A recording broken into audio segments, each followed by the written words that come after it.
কি কষ্ট আল্লাহ রে। বাড়ি কই তোমরা?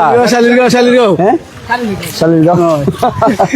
আল্লাহ তোমরা আমরা সাপোর্ট করো না? ইয়া আল্লাহ বিরাট ব্যাপার। আমরা ভিডিও দেখি, আমরা ইউটিউবে ভিডিও দেখো।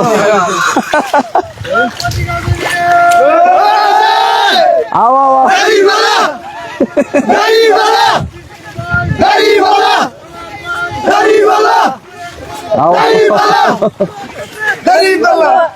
আও আও আও। ধরে এটা ধরে ধরো, আমার সাথে দাঁড়াও তো দেখি সবাই। আসো দাঁড়াও। বাকিরা মুখ বন্ধ করেন। সম্মানিত দর্শক শ্রোতা, আমি দাঁড়িয়ে আছি এখন কুলুঞ্জ ইউনিয়নের শালিরগাঁওয়ের সামনে। একটা ছোট্ট কর্মকাণ্ড চলছে এখানে। আমাদের কৃষক ভাইয়েরা ধান রোপণ করতেছেন। ধান রোপণ করার সর্বশেষ পর্যায়ে, আর কয়েকদিনের মধ্যেই ধান রোপণ করা শেষ হয়ে যাবে।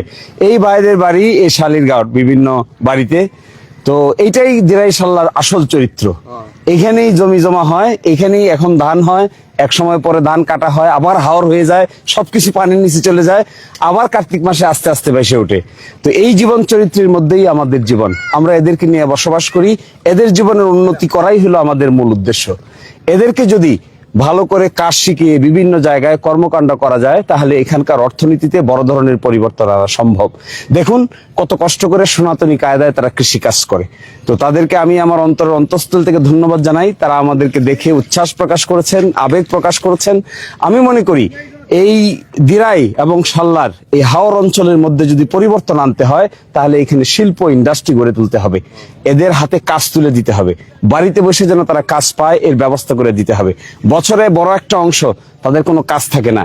এই আষাঢ় মাস, শ্রাবণ মাস, ভাদ্র মাস, আশ্বিন মাস, কার্তিক মাস আসলেই কোনো কাজ থাকে না। শুধু বাড়িতে বসে সময় নষ্ট করা ছাড়া আর কিছুই না। তা আমার এই ভাইদেরকে, এই বন্ধুদেরকে সাথে নিয়ে আমরা গড়ে তুলতে চাই দিরাই সাল্লাকে। আমি আশা করব সকলে মিলে আমরা একসাথে হব। এখানে দল মতের প্রশ্ন না, প্রশ্ন হলো আমাদের মাতৃভূমিকে ঠিক করার। এখানে কে কোন দল, কে কোন মত, এটাই আসল কথা নয়।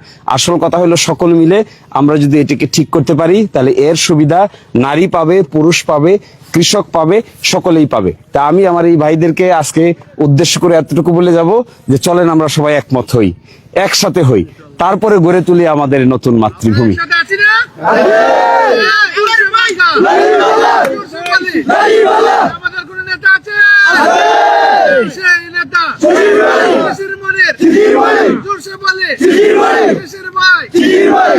তো সবাইকে অসংখ্য ধন্যবাদ। আজকের মতো আমরা এখানে বিদায় নিচ্ছি। আবার দেখা হবে।